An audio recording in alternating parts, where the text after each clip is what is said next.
Medyo mahaba-haba to. Pero una, pagpangkat-pangkatin ang gitnang pangungusap.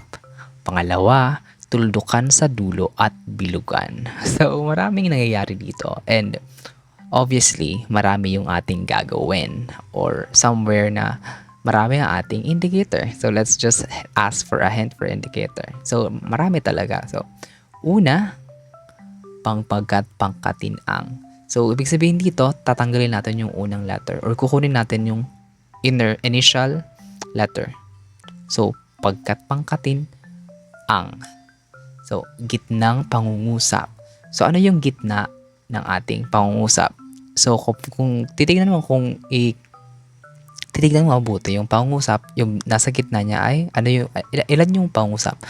Pa, ngu, and then sap. So, 11 letters. So, yung 5,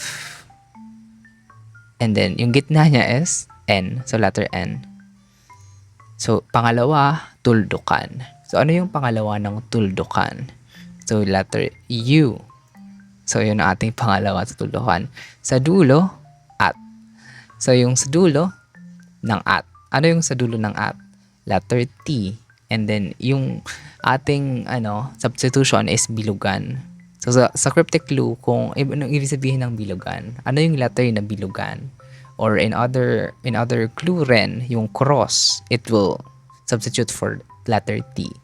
So, yung bilugan, you'll get the word O. So, panuto. So, ano yung definition natin dito? So, this is actually an endlit clue. So, ibig sabihin, lahat ng buong clue natin, it is actually serves as our definition. So, una, pangkatin ang gitnang pangungusap. Pangalawa, tuldukan sa dulo at bilugan. So, yung buong clue natin ay panuto. So, instruction.